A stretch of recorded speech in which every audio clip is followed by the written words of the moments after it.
see. Okay, I'm on live now. Hello, this is Cavando. Test, test, test.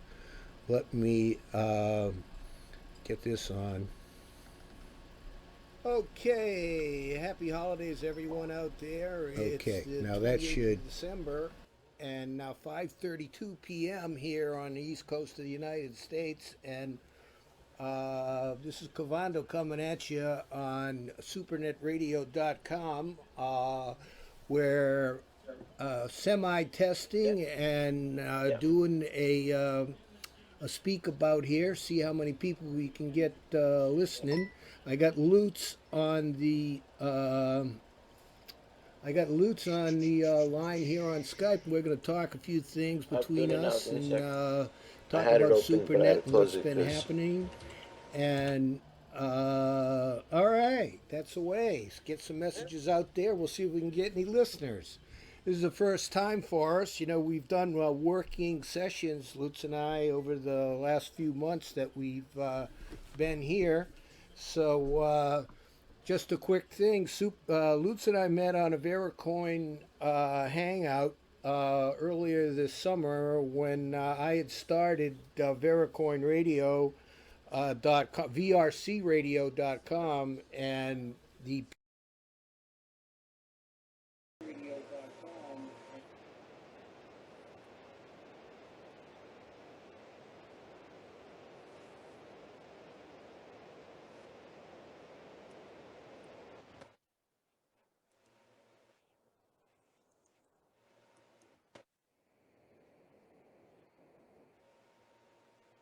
I'm not hearing it at the moment. Hold on a second.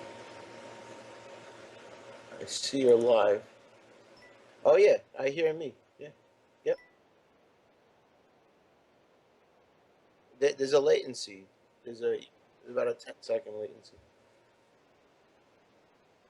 to get involved with SuperNet, and then Lutz came up with the idea of SuperNet Radio instead of VeraCoin because it give us more to talk about that. And then about a day and a half later, he came up with the SuperNet Radio Network, which is he's talking now like 50 websites, all with broadcasting capabilities, are going to be part of SuperNet Radio when we eventually launch.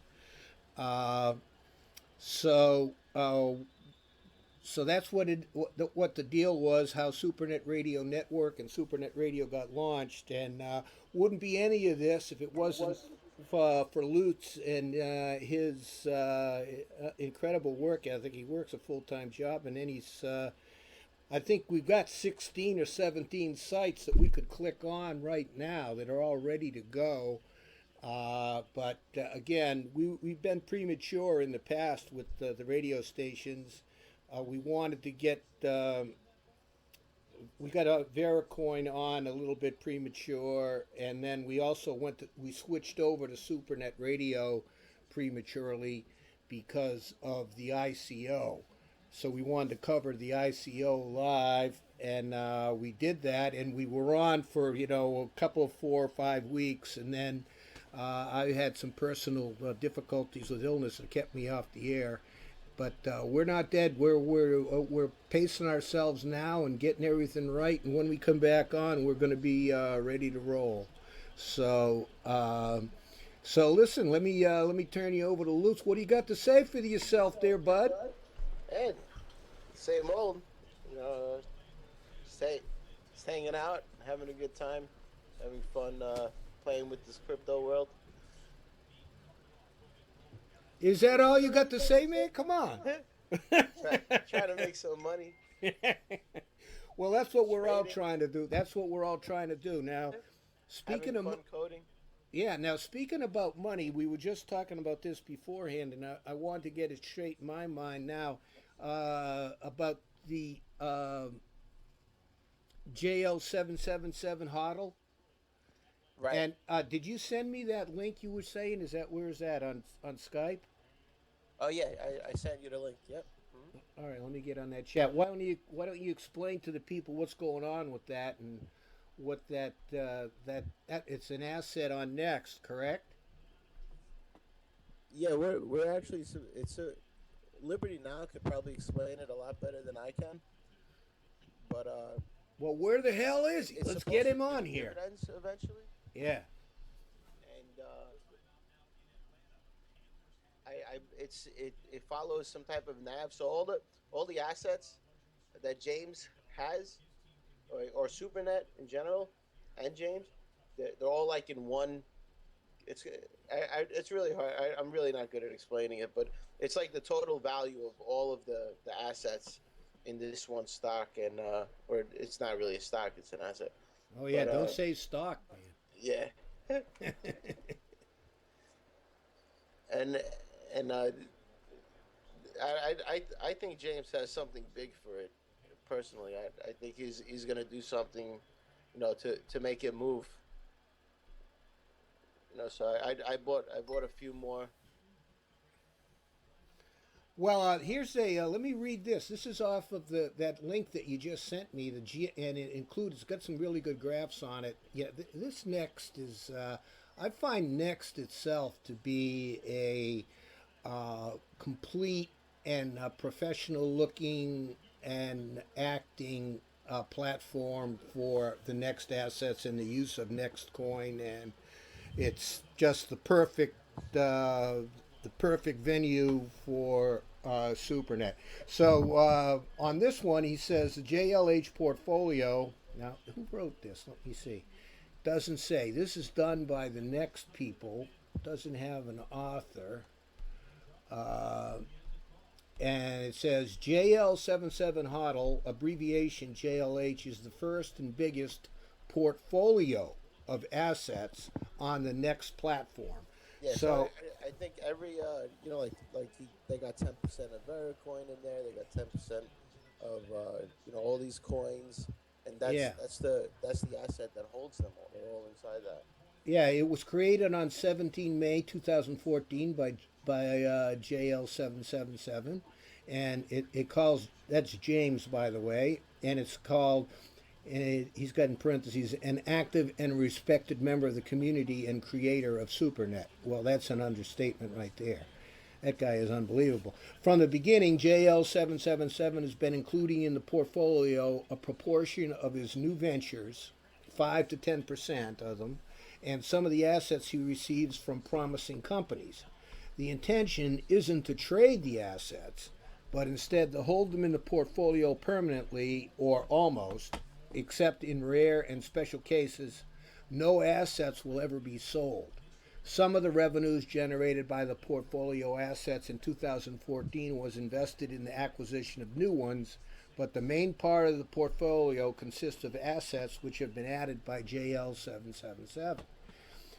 And then it shows, I did take a look at this. You can actually go to and look at the actual composition of the portfolio, which is pretty interesting. And this has goals and stuff. Maybe we could post the link to this up on the SuperNet radio site right now, Lutz. What do you think? Yep, doing it as we speak. Okay. Uh, yeah, so think about it. You got all these Vericoins. If you were to stake them, they would probably produce a nice amount of profit.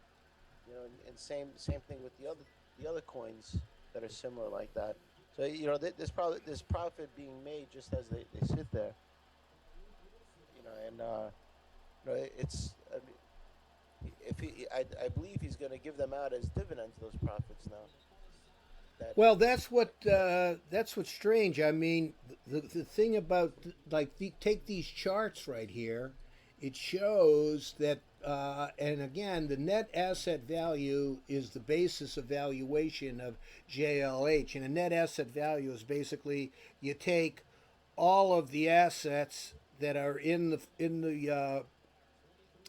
portfolio, and you add them all up and divide them by 10 million, because 10 million is the number of assets that when the asset was created, that was the number that what they call the float in regular financial terms. So there'll be 10 million that are available, and you divide 10 million into the total, of the total value, and you reduce them all to change everything to next, and divide by 10 million, and that's the net asset value, or the value per each share of JLH. Now, uh, recently, Liberty Now has taken over, has been charged by James, who is, and JL777 and James are synonymous. They're one and the same. So I'll start saying James instead of J for when I'm talking about James and his activity, and I'll say JLH when we're talking about the stock itself. So the Gotcha. net asset value of JLH is, as I said, is the total of all of the net, every stock, every asset in there, and all of the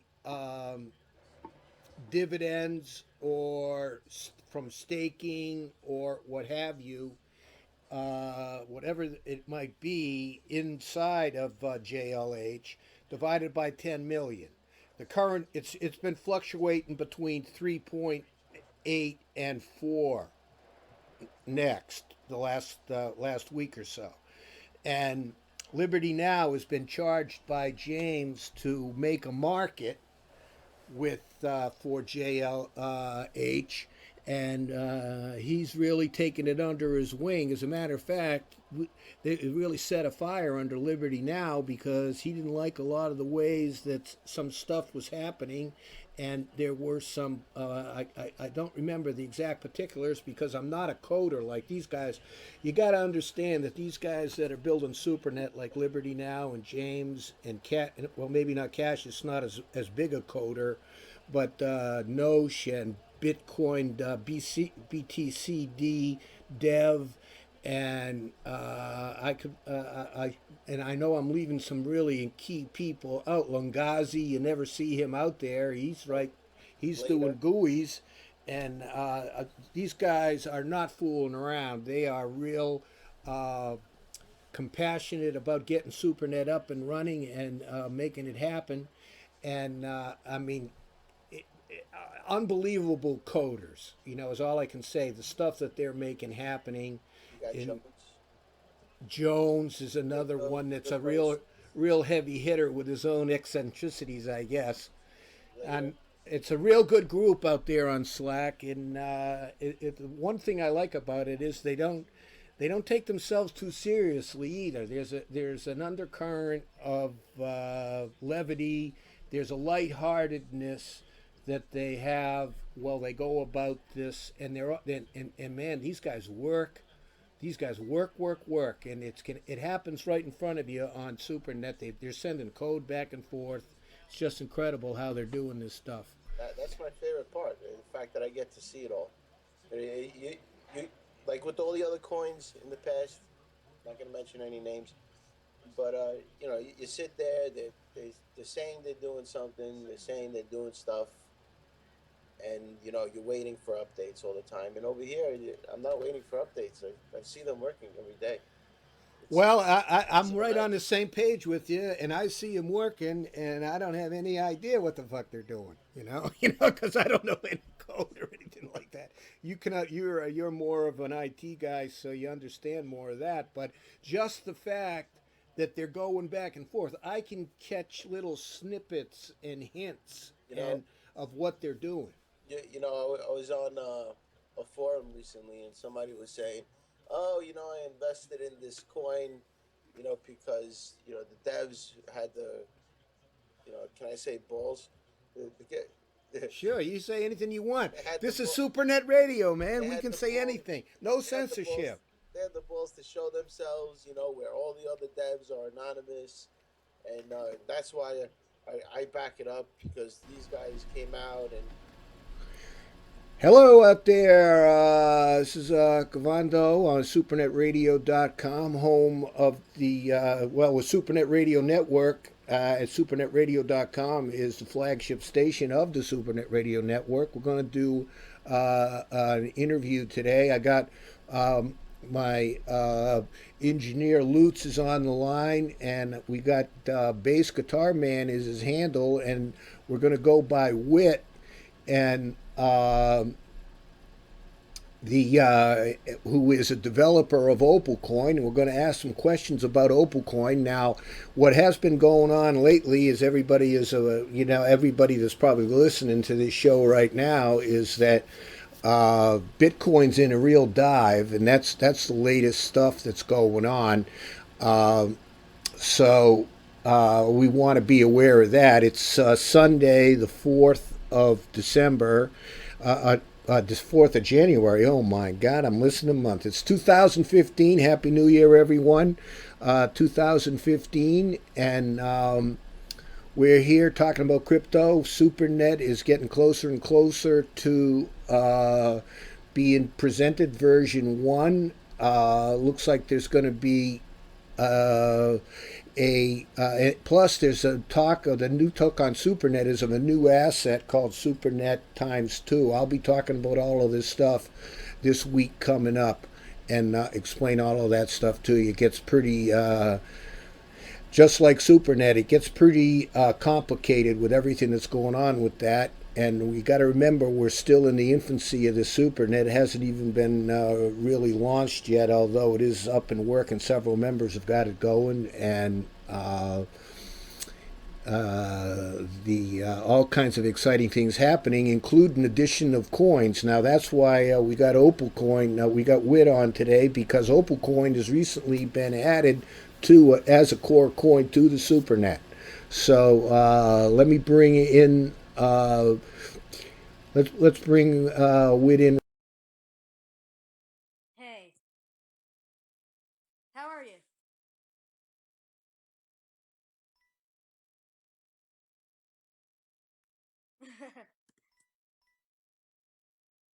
No, I'm male. Yeah, 17.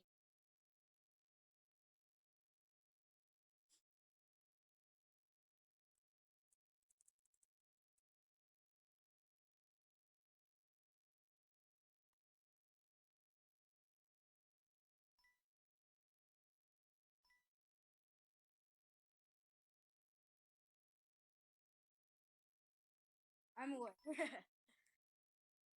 I'm aware.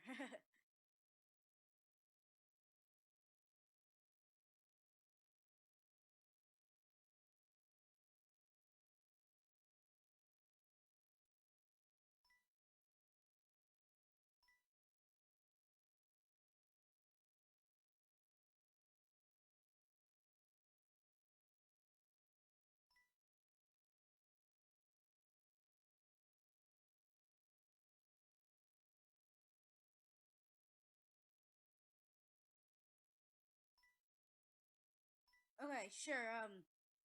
I started out in about December last year on Dogecoin because I'm a big redditor, and first when I saw it going around, I honestly thought it was a joke. I didn't realize it was a real thing.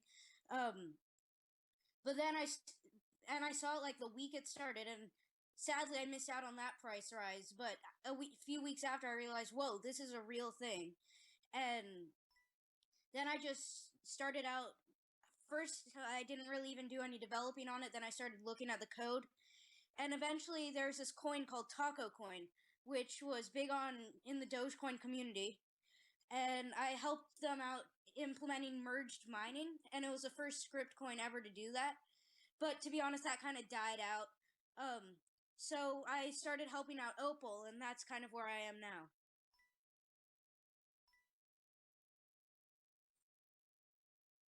Hello?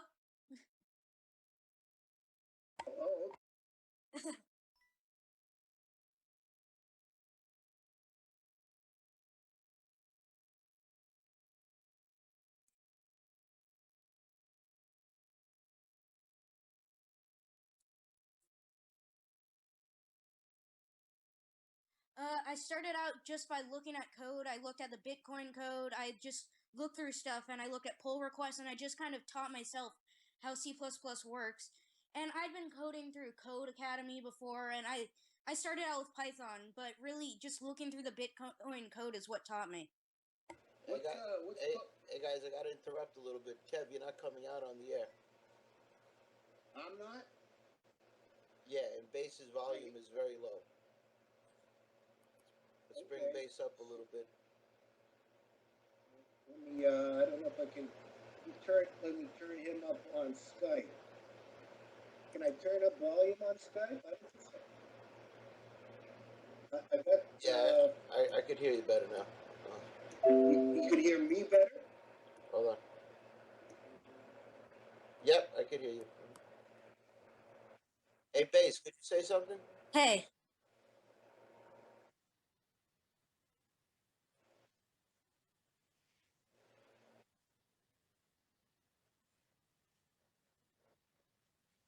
Okay, macaroni,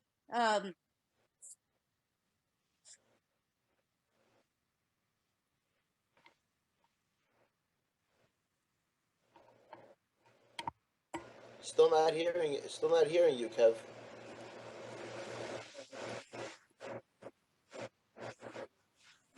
I hear you, Kevin. But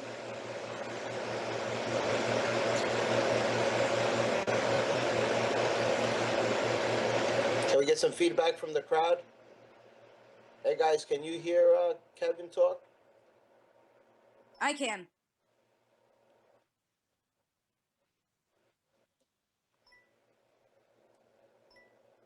All right, go ahead. Continue. But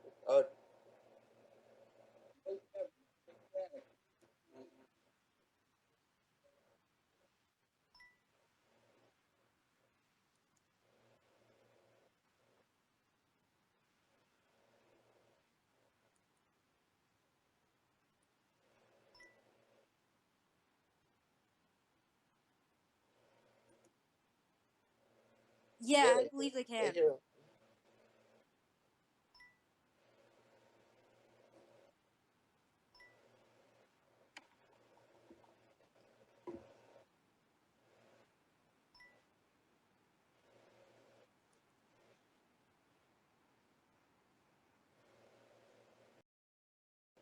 All right, you were coming in at first, and then you stopped.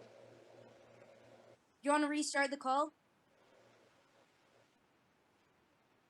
I even hear myself. I just don't hear Kev. Yeah, so let's restart the call. That might be a good idea. Okay. All right, We'll I'm be back in going to second, call guys. Kevin, and I'm going to call Bass. Okay.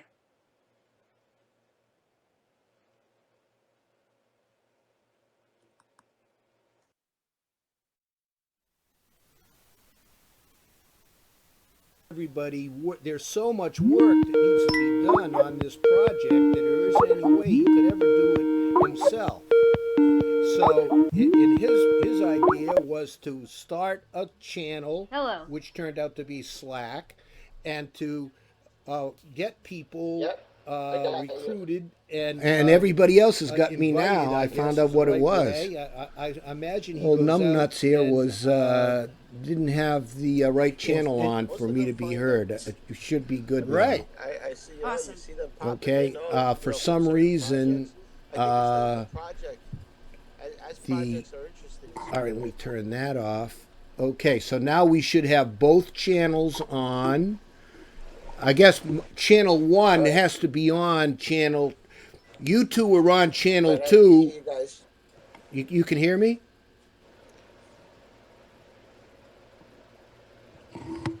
Lutz, you can hear me? Yep. Bass, I could hear you too. Say something. Hey. Okay, so we're all on the same page. What happened here was, There he is. Okay, rock and roll.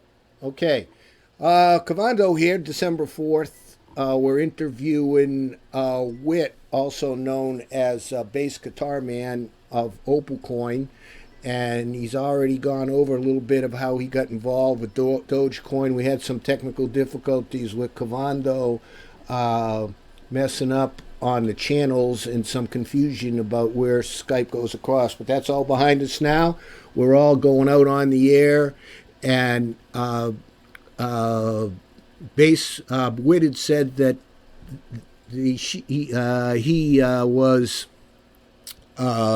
self-taught And what was this other thing you said you went to? What is this Code Academy?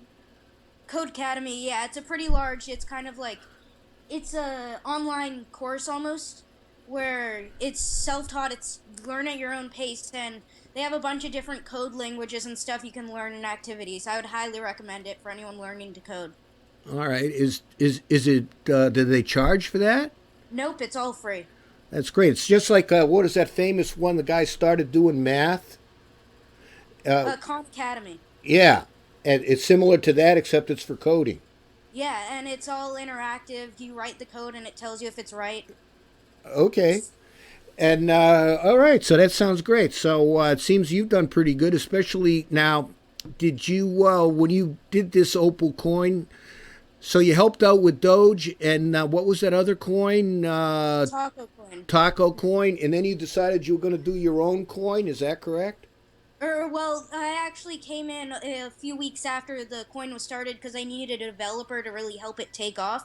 And I was that person, and I just stuck around and helped the team after because they're such great people. Okay. And what's the status of Taco coin? Taco coin, it was never really meant to be big. I still help out around there. But it was actually the first script coin ever to merge mine, so that's pretty cool. Yeah, it sounds it. So you did a fork off of Taco coin? No, we didn't. That was just a separate coin I helped develop. Okay. So how did you get together and start developing crypto coin, and what'd you fork off of and all of that? I believe it was forked off Black Coin or a similar fork of it. It actually, Opal started out as a different coin called Onks, and while the developer was well-meaning, he didn't really have what it took to actually develop the coin and help it take off. So the Opal team did was come in and rebrand it, and we had a fairly distributed blockchain already, and that's how Opal started. I see. So how did you get together with the team? How did the team come together and start calling themselves Opal Coin? They just polled the community for names that sounded good, and I wasn't there for the very start of it, so I'm not sure the exact story, but that's what I've heard. I see, but it seems like you've taken the lead. Would you call yourself the lead developer? Yes, lead developer. Other people handle the community, and we have a few other developers too. Yeah, I saw that on, and they were in place from this Onyx coin. Yeah, they took over. Okay. Now, when you started OpalCoin, there was a period. When would you say was the official launch of OpalCoin? I think it was sometime around October or September. Okay. Well, you would think, I would hope that you would be more definite about the time and knowing the time since you're the developer. You know, usually you say, like if somebody asks me when was Vericoin launched, you know, I tell them 17 May 2014. You know, you can't pin it down. What was the deal? You had difficulty? I just wasn't there for the start. Here, I can check online quickly. Or I can check the code. That has it in there. Okay. Well, I'm just asking. You know, because I got to watch out for everybody in this crypto land, man. You know how? Yeah, I understand. Yeah, you know how it is. So you got started in mid-October, and they were mining already on the start, and it was an X proof of stake. Yeah, X13 algo. Yep. You know, and how many coins you got total? I actually had quite a few, about 300,000, but then my hard drive crashed. No, I mean not personally. I mean in the total float of the coin. It's around 15 million. It's proof of stake, and it's 5%. So every year, it's 15 million, but it's going up slowly. Right, and you got a multi-pool going, but it's X13. Yes, the multi-pool has X11, SHA-256. And script, and it mines the most profitable coin and converts it to Opal, since Opal isn't mineable anymore. Okay, so it's one of those. It's a multi-pool where all of this mining is done on other coins. Now, who runs the multi-pool? That's Elite Mob from IRC, and I've actually started to help out with the pool. I helped develop the actual algorithm that switches the coins, but it's really the work of Elite Mob, and the multi-pool is multi.altnuts.com. Okay. And do you do this full time? What does your development team do? Do they work on this full time? What's their We have a status? few full time. We have a few full time people. I'm in school, so I obviously can't do it all the time. But we have 6 people on our team, and so through that, we have someone working on support almost 24/7. Okay. Uh, yeah, it's a 24/7 deal out there. So, what's the story on what do you think that OpalCoin was selected by James? Did James approach you? How was that done? In order to what do you think attracted James and SuperNet to want to be affiliated with OpalCoin? Well, there's a few reasons he joined us, and first was our technology, and while what we had at the time wasn't that innovative and extremely important since other coins had implemented it before, but the main thing he chose us for was our development assets and our future plans.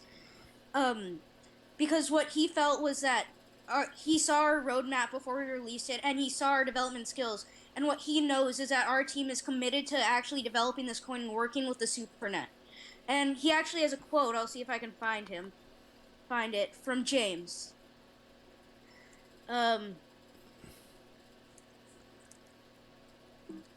Sorry, I can't find it right now. But yeah, it's basically for our development assets because in crypto, 95% of coins are scams. They hire people to make the coin, so it's really tough to find an actual developer, and he felt that he saw that in Opal.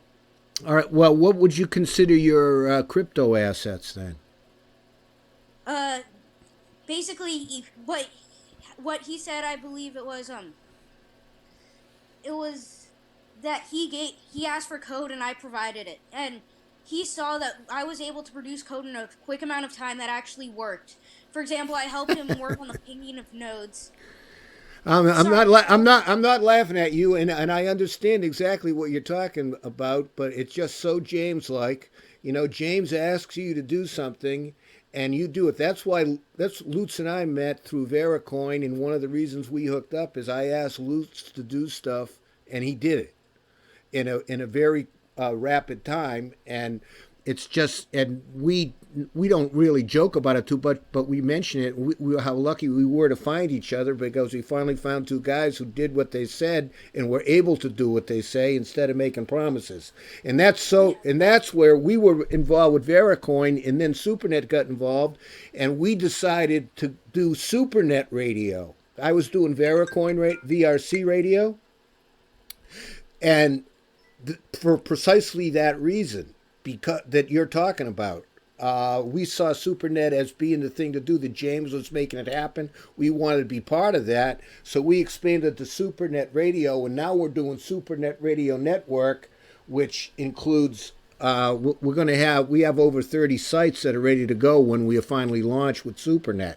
So I wasn't laughing at you, believe me. I was just amused and tickled to hear you characterize that exactly as James is. He's interested, and that's what happens on Slack, because you haven't been on Slack that long.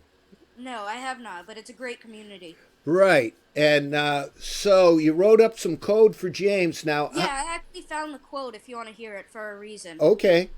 He said this is JL77 James Lee, the head of SuperNet, but it's the Keo Coin success is their dev team. Chancered as a tech evaluation, and Opal was very active in accepting feedback, but more specifically, I've worked with Whit recently, and he delivered actual working code in a short time. Right, exactly. So, can you tell us what kind of code he was asking for? What the usability was that? Yeah, sure. So I actually use Macs. I'm a big Apple fan, and I know some people are gonna hate me for saying that. But for example, SuperNet, the actual Bitcoin Dark API, at first it was only available on Linux, and I actually converted it to cross-platform and develop the first cross-platform version of SuperNet. And I did the same thing for VPN Coin. They've previously only had a Windows wallet, but I converted it to a Mac wallet in about a day. Man, that sounds great. You're blowing me away, man. So this sounds really good. Now, I want to, before we go any farther, I want to let people know out there, our listeners, that if you have questions for Whit, post them on the chat, and we'll get to those after, as we get out down towards the end of the and we'll still have Whit on, and he can respond to those questions for you. But I want to get some other things cleared up, so we got a clear understanding of how Opal fits into the picture. So so that just sounds so James-like, and so welcome to SuperNet. I've been on several months, and I'm active in doing the SuperNet radio thing. So. So now that now we got you. He decided that he wanted you. Do you think it was that he wanted you, so the Opal coin had to come along with it? Is that? I think it's both. Because it's kind of like you get one and you get the other. Most of my work is being done on Opal and innovating that, like our Opal Drive project. And he's very interested. He saw our roadmap and he was very interested in our future plans. So the use of Opal technology integrated into the SuperNet was what attracted him. Right, and probably the understanding, because some of the things that you're talking about, your opacity and your, what do you call it, the encrypted messaging? Yes. And what's the difference between your encrypted messaging and opacity? Opacity is our anonymity suite that basically, we have two kind of projects that we're working on. We have Gemlock and we have Opacity. Opacity is what we use for anonymity, and that includes stealth addresses and encrypted messaging. And then Gemlock is our security suite. So basically anything under the Opacity umbrella has to do with privacy, and under the Gemlock suite has to do with security. So you've got the messaging and then security. Is that where your link to F-Secure comes in? Yes, that's where our partnership with them is. All right. Well, talk a little bit about. Well, first of all, the what would be see, that's what people can get confused about with all of the different things that are going on and the different properties and features of all of the coins. Whereas Bitcoin Dark has telepathy and their anonymity thing, and then you come in with your opacity and your encrypted messaging. Aren't they the same thing? No, they're actually very different, and they actually tie together in an interesting way, and I've talked to James about this. Stealth addresses, which is under our opacity suite, those have to do with a lot of anonymity of the receiver, not necessarily the sender, while teleport and telepathy have a lot to do with keeping the sender private, but not the receiver. So they can actually be tied together into one thing, and that's where SuperNet happens, where all the crypto's features come together and become unified. Right. That's the only possible. My understanding of telepathy is that the only possible way that it could be brute force to find out who was is at the receiver end. But even then, if they were, when the message gets to the node that it's being sent to in the same neighborhood, there might be 30 nodes there. You'd have to figure out which one is getting it, and then the message is encrypted anyway. Yeah, it's a genius system. I honestly haven't looked at it too much, but I've talked to James about it, and it really doesn't have too many exploits at this point. Right. So what you're saying is that your software, your method. What are we talking about here? This is opacity. Yes. All right. So your opacity has a function to make it more anonymous on the receiver end, and you could link that final delivery of telepathy through opacity? Yeah, they can work together. This is just like you say, it's the genius of the internet. Now, this is now. Does that have any relevance with crypto note? Actually, I'm not sure exactly how it ties in, but I know crypto note technology is used in teleport. So it's actually 3 coin technologies at this point that are already able to work together in the supernet to provide maximum privacy. Right. The crypto note technology is in Bullberry coin, which is one of the first coins to Yep. be admitted to the core, and has a lot to do with limiting blockchain bloat, Yeah. which is They've done some great innovations there. right. Well, I'll tell you what. You sound like you as far as coding goes and information, you're way ahead of me with abilities and knowledge. You know, I see myself as and what we try to do at SuperNet Radio is break this down for people that are going to use it, and we want everybody in the known universe to be able to use it.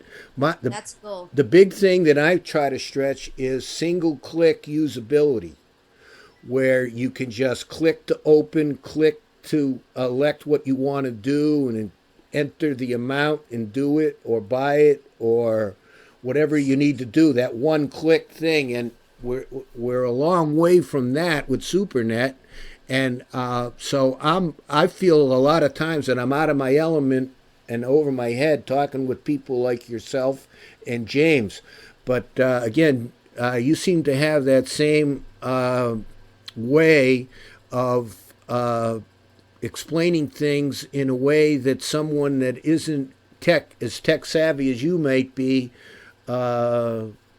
you're able to do that, and that's what we need to do. I mean, we're going to have I'm not worrying too much about these terms that I'm throwing out like crypto note, because I think our audience right now and today is mostly people who are into crypto and know what's going on.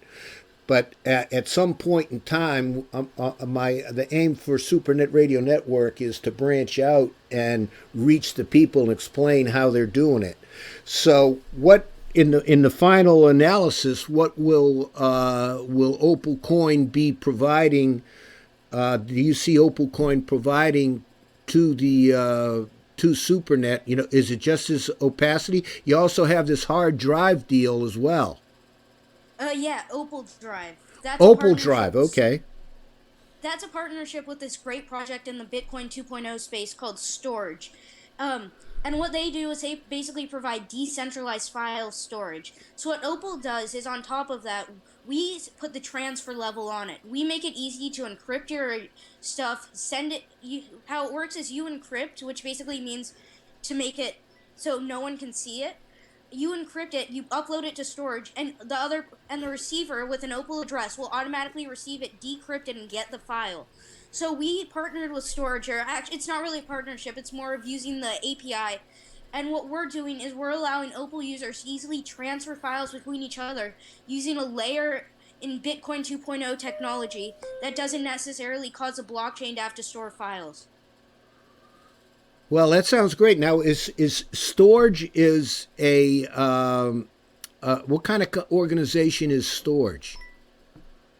Sorry, what do you mean exactly by that? Are they a large? Are they part of a conglomerate of derivative of Hewlett Packard, or are they No, a small startup, or what exactly are they? Affiliated with anyone else? Are they listed on the stock exchange? You know, what's their status as an entity? They're very startup phase. I believe they have about 3 or 4 developers. It might have rise since I last talked to them.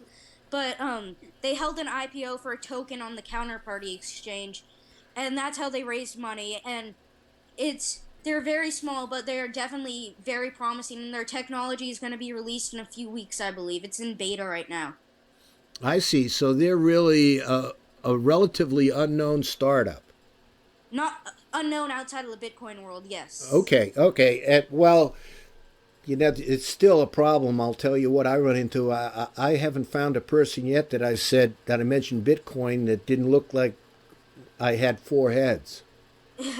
But maybe it's different in your world. You know, I'm much older, but that's so it's a Bitcoin universe creation. How long have they been around? Uh, probably sometime since about May or something. I don't know exactly, but I remember I signed up for their mailing list as soon as I saw it, just because it was such a genius project, and I've seen it grow through that mailing list. Now you say is it just an API which like it converts the files to certain forms that are transferable, or is it work off of the blockchain? It's a blockchain. Sure, I'll explain. So basically, what it does is people can rent out empty parts of their hard drive to anyone on the internet. And what storage will do is it'll split your file into many parts and share it among many different people's hard drives. So no one without every single piece can actually see what it is. But people renting out their hard drives are able to make money from people who want to use their hard drive to store files.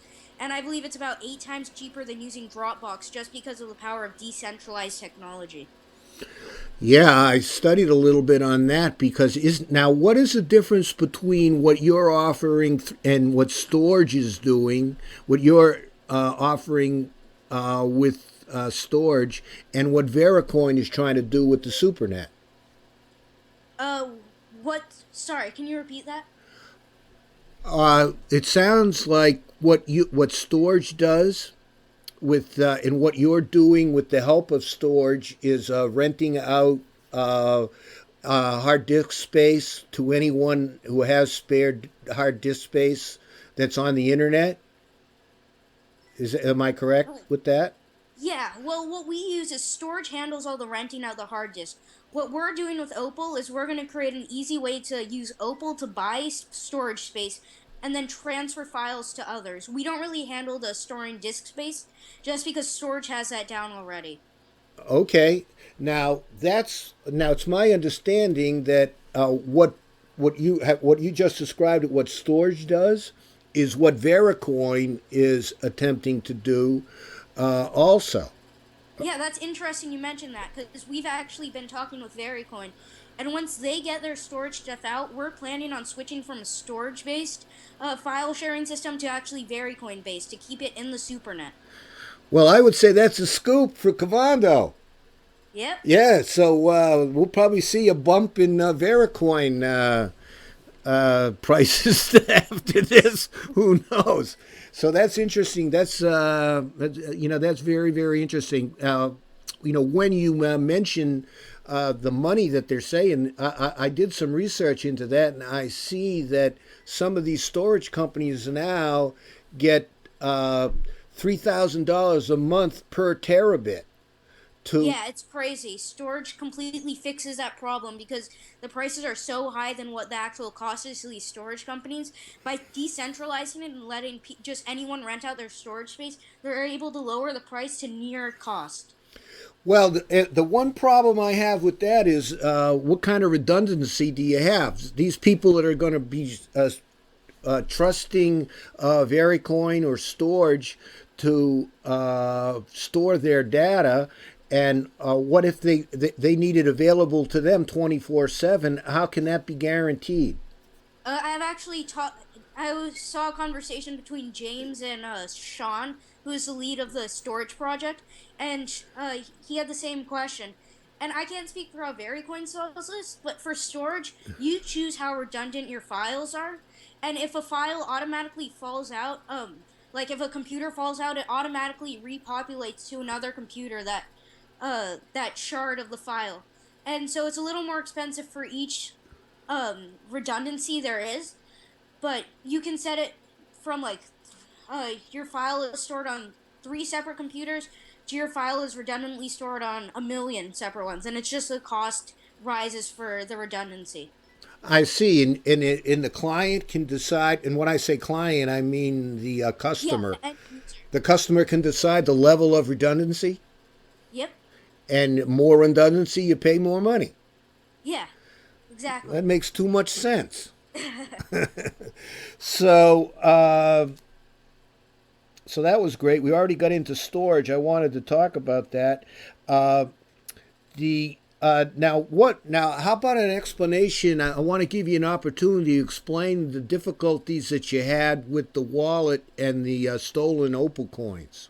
Yeah, so for the people that weren't around for this, basically someone on Bitcoin Talk posted a malicious wallet that stole users' coins, and what it did was they ended up actually gaining about, I believe it was somewhere around 20 to 25% of Opal, just because some members of our community who held large amounts of Opal were stolen. And so what happened was we considered a rollback, because when someone has about 25% of the coins, that actually puts a blockchain at risk.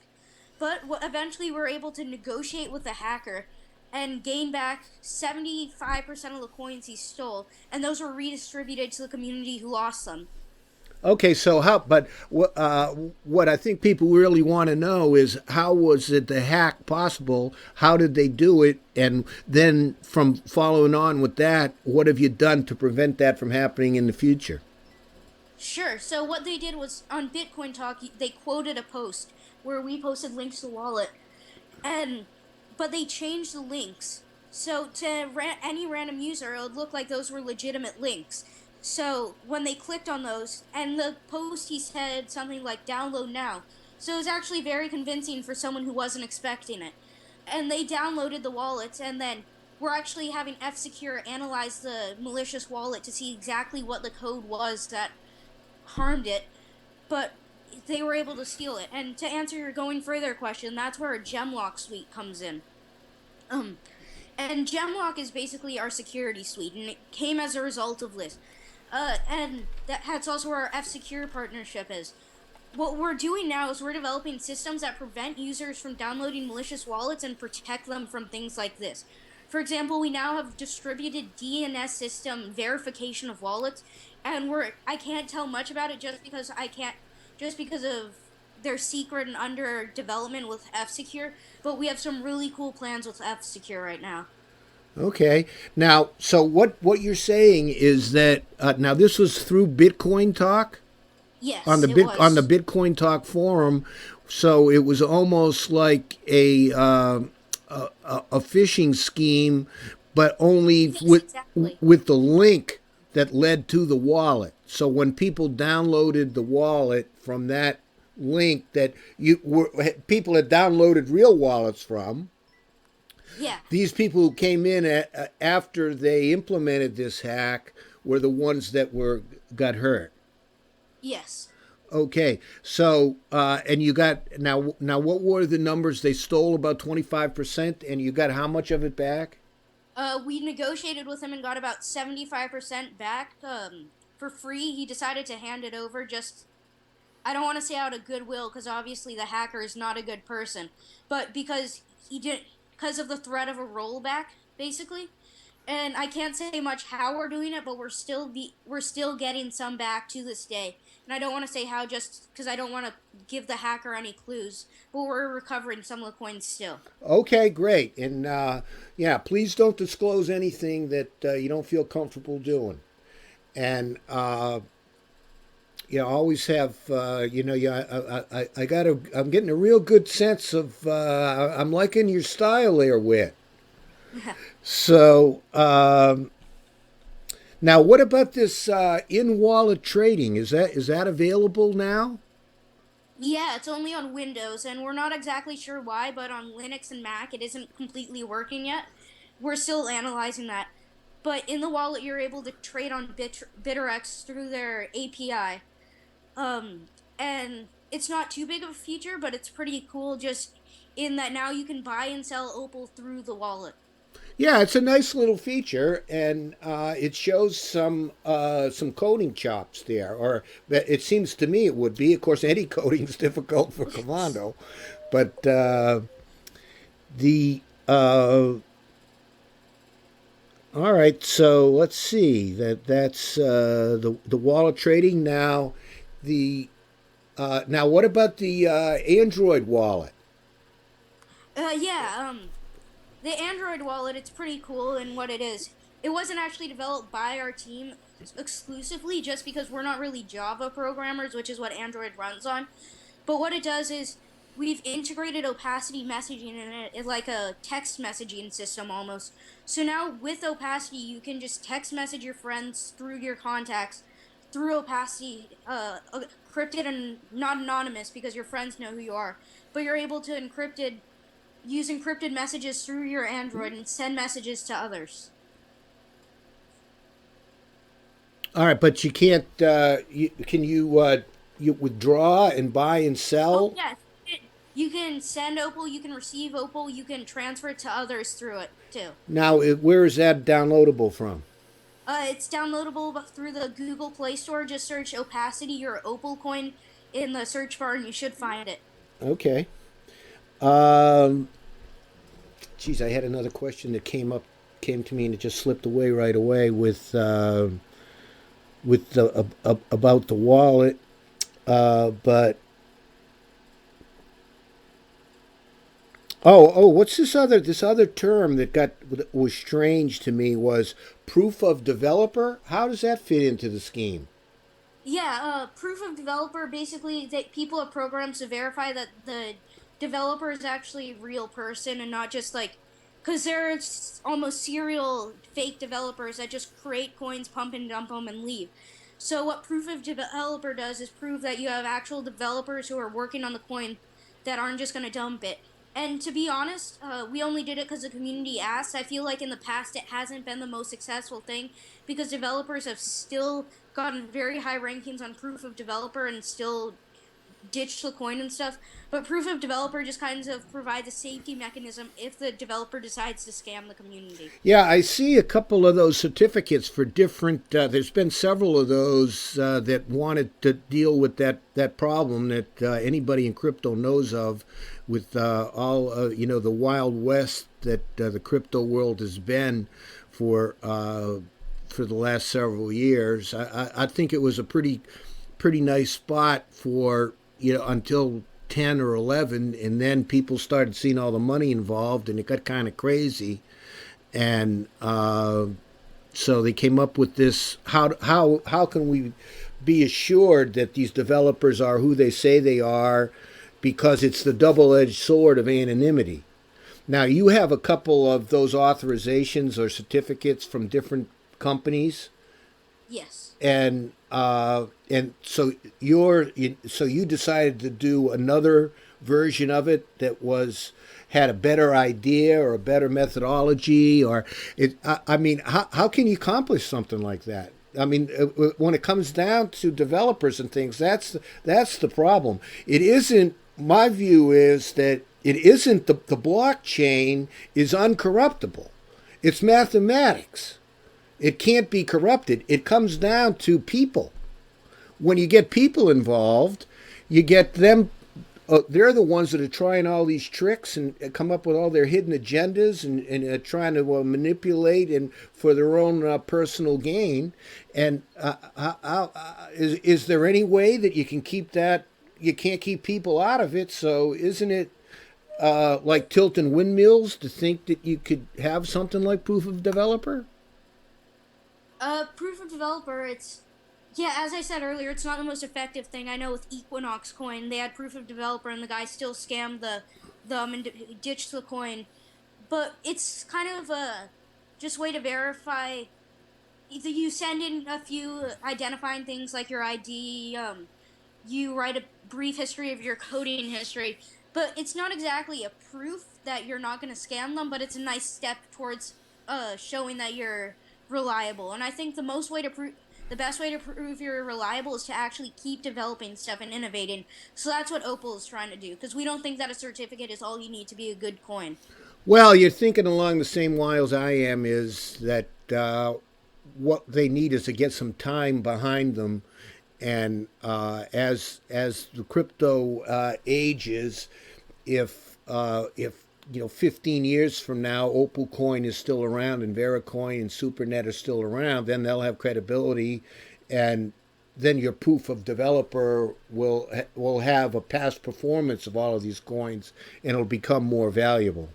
Yes. But then again, you get things. I don't know. A couple of years ago in the conventional stock market, they have these things called derivatives, and there was some heavy gambling going on. It caused the worldwide crash in '08. And there was a company, Barings Bank, out of the UK, that was a very, very old firm, and had actually done the financing for the Louisiana Purchase. And some guy, some 28-year-old trader in Australia, made a big bet in derivatives on the Japanese stock market that was hot at the time, and about 24 hours after he made that big bet, they had a huge earthquake, and they lost everything, and it actually crashed Barings, and Barings went bankrupt because of it. So even with that longevity, there's going to have problems. I guess it comes down to who you can really trust. Yeah, and I think just no one can guess the future, so you just have to do whatever you can to prove your trustworthiness, but you can never be 100% sure. So you just try to do whatever you can, in my opinion. Okay. Now, the only other thing that the other thing is that you have a deal with F Secure, which is security. Now, what is your link to F Secure? And you got some kind of a bonus that if you pay with OpalCoin, you can you get a break on the price. Yeah, 30% off. So basically what happened after that malicious wallet, a person of the Bitcoin Talk community reached out to us, Altcoin Center, and basically they're sort of a startup that works with altcoins and helps them out. And they have connections to F-Secure and some higher ups there. And F-Secure for a while has been interested in cryptocurrency, but they never exactly found the right time to do it. So they're using Opal as a pilot to kind of test out the abilities of this cryptocurrency idea. And so if Opal does well, they're eventually going to expand out and hopefully add some more SuperNet coins and Bitcoin. Do they have a more recognizable? I don't recognize the name F Secure. Do they have a more recognized platform that they use, or is that just it? F Secure. I actually know. Let me tell you. I actually know F Secure. It's a pretty elite antivirus and firewall software that they have, and they do have a good VPN service that they offer. Is it a corporate deal, Lutz? Yeah, it's like a McCaffrey or just not as popular as them, or it's like Norton. Yeah, they're publicly traded. I think they're really big internationally, not so much in the U.S., but they're definitely a very respected antivirus company. Like, their head research officer is the most watched computer security TED Talk of all time, and they're pretty big out there, just not so much in the U.S. I see. And how exactly did you get hooked up with them? Basically, a community member has close ties to them, and when they heard about the OpalCoin hack, they felt like it was a good chance to to test out the cryptocurrency, and Opal is a pilot for them. They reached out to us. The power of networking. Yeah. Okay. Now, the other thing that I was actually going to send you a private message on this matter, but I was doing trying to do a little work on all your coins so I could, not sound like a numbskull when I'm interviewing you today. So, and I was checking out the new promo vid that you have. Yep. And when I was watching that, the audio was saying Bob and Alice, and the video it said had Bob and Bill there. Oh yeah. Basically, we recorded the audio before doing the video, and our animator only had a male. What would you avatar almost? And so we've had it fixed, and in the final release of it, we're gonna actually have it say Bob and Bill. But right now it says Bob and Alice just because it's a draft at this point. All right. So, well, the video is fine with Bill. You just have to change the audio, or vice versa. I mean, Bill ate Alice. you got to you got to change one. Okay, listen, Lutz, are you there, man? Yes. Yeah, we have some questions from the audience. That's what I was going to say. Why don't you've been probably watching that? So Whit Lutz, who is the engineer here on SuperNet Radio Network, will go over some of the questions that we've got coming in on the chat, and you can answer those if you would. You sound good, man. I appreciate you giving us the time, and No problem. I'll be here listening too, and we'll see what happens. Go ahead, Lutz. All right, Base. So we got somebody asking, is OpalCoin going to be in Paybase? No. We actually withdrew from CoinSwap because GA bought them. We don't feel like Paycoin is a reputable coin. We don't believe that GA has the best intentions. So no, we will not be in Paybase. All right. Also, we have somebody, Jeff Diesel, is asking, when can we get a shinier Android app icon? We can, and after this interview, I'll actually change it. I know it's like a black one right now, just not very much color, but we'll change it if the community feels like it would be beneficial. That Jeff Diesel's half kidding. He's a funny guy, that guy. Also, somebody out there on the internet, his name's Spark. He's asking, Whit, given your age and your standing amongst our crypto community, with your work on these coins, do you have any trouble balancing your work here and things like homework? I don't feel that I do that much. My school is very progressive in the way they teach. They're very big on computer stuff. I am taking computer science classes. And I always have time to work on the code, especially on weekends. So I don't feel like being a student is a hindrance at all. All right. We have another one out there, an anonymous person that didn't feel, and that's part of the chat. You could stay anonymous if you want. What are your thoughts about the Moolah scandal in Dogecoin? Oh, so I used to be a big supporter of Moolah, and it kind of took me as a shock when everything came out. My view is it just shows that no one can be trusted in crypto because crypto is trustless, as some call it. You can never actually trust anyone.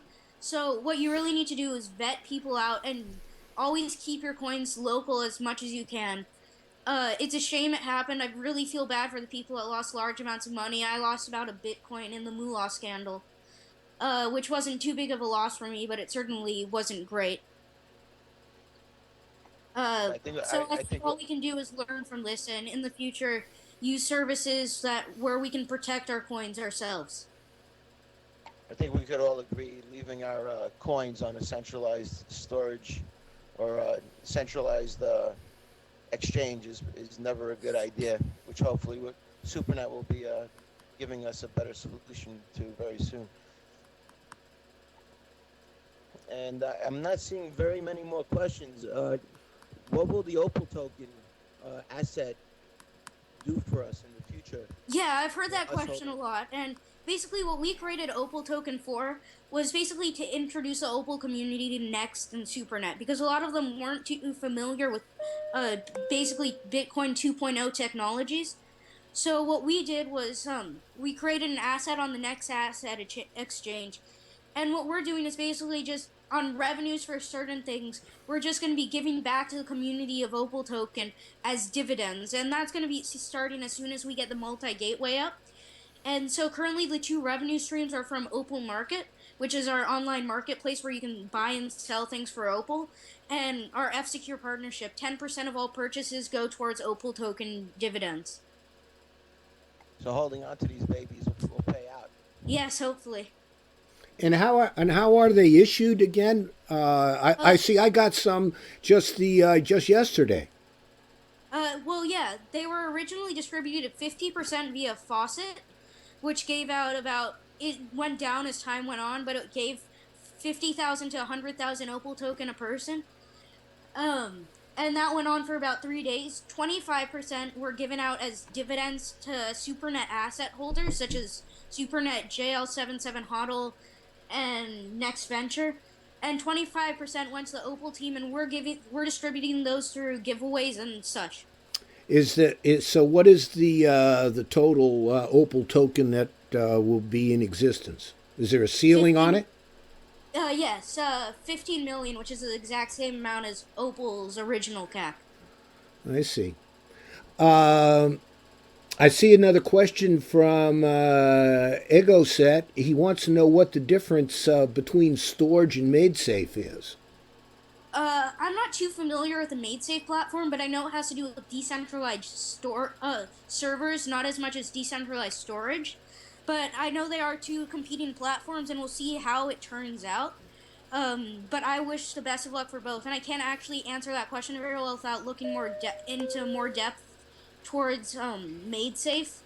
But I believe MadeSafe is more towards servers rather than actual storage. Well, I'll tell you what, Whit, I really appreciate someone who says that they don't know.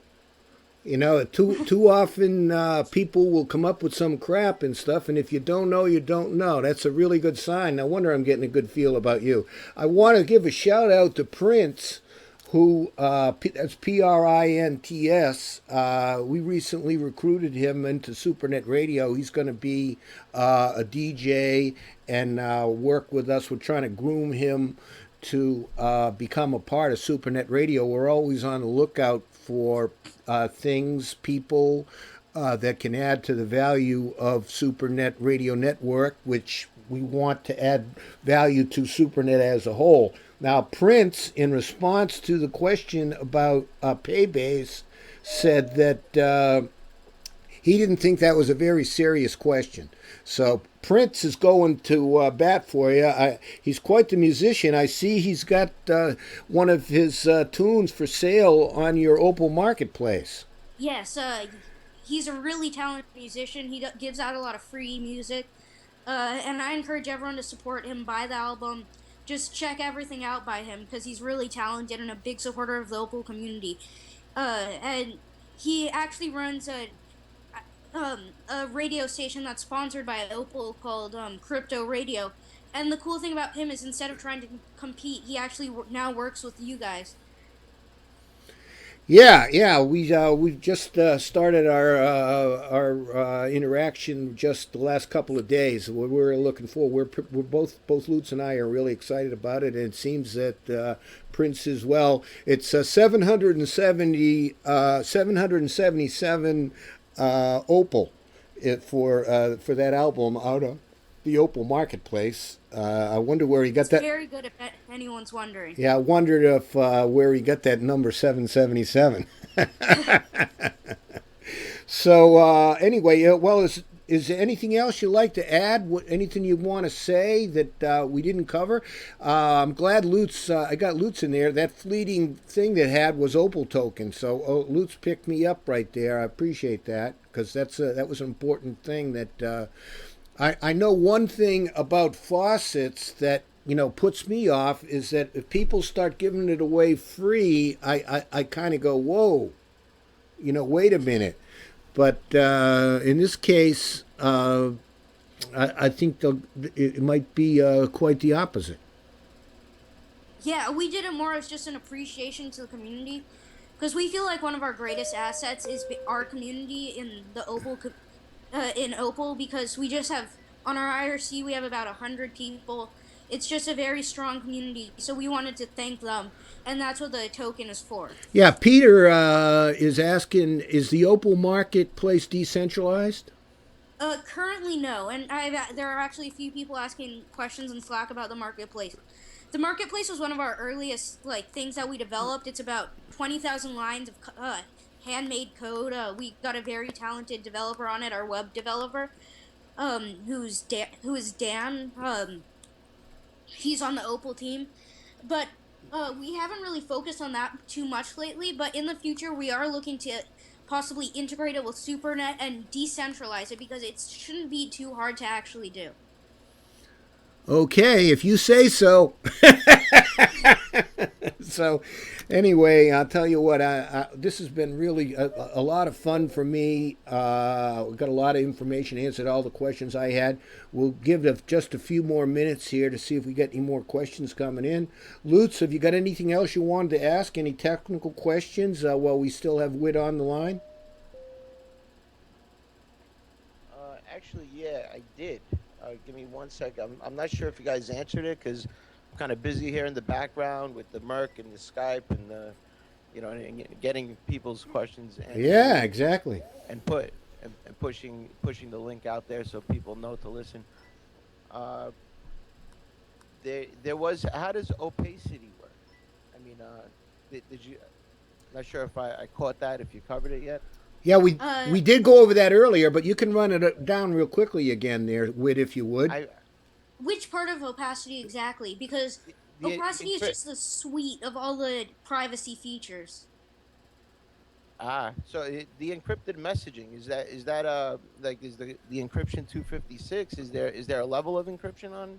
Yeah, it actually uses a few different methods of encryption. I didn't develop it just because I don't have a crypto math background. We used a library to do it. Because we felt that was the best opportunity to do it. But basically how it works is it encrypts your message and it sends it to all the different wallets, and those wallets try to unlock it with their private key. And they're unable to see what the message is. But once it gets the right node or wallet, it automatically decrypts and it will show up in your wallet. And this, even though it sounds like a long time pinging every single node, it actually happens in about 1 second or less. And that's related to, how's that related to opaque addresses? It's under our opacity umbrella, which is just our privacy features. So it's similar to opaque addresses, just in that it has to do with privacy. Opaque addresses are a form of Peter Todd's stealth addresses, which he developed he didn't develop, but he implemented the idea, and it's in Dark Wallet. And so what it does is it basically hides you can give out an address and it will automatically generate an address for yourself every time someone sends to it, so people don't know what other transactions you've received. So for example, someone could put it as a tip address, but if you don't want people to see how much you've received, they won't be able to. Oh, that's a nice feature. I like that. Okay, so I believe I'm done. I really don't see any more questions from people over here in the audience. I think you've answered them all. All right. The other thing, the thing I want to say to Lutz is one of the other things when Whit was explaining opacity to me was it's more designed for on the receiver end, and that's where if there's any weakness at all in telepathy, it's on the receiver end. So they're looking to meld the opacity with the tail end of the transaction, the transmission in telepathy.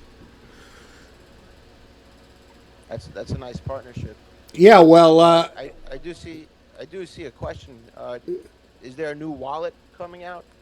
Yeah, it's when not will a it be major out? release, but it does have the SuperNet wallet integrated, and it's basically just we have a kind of iframe, if any web developers know what that is, into a public node that's run by us.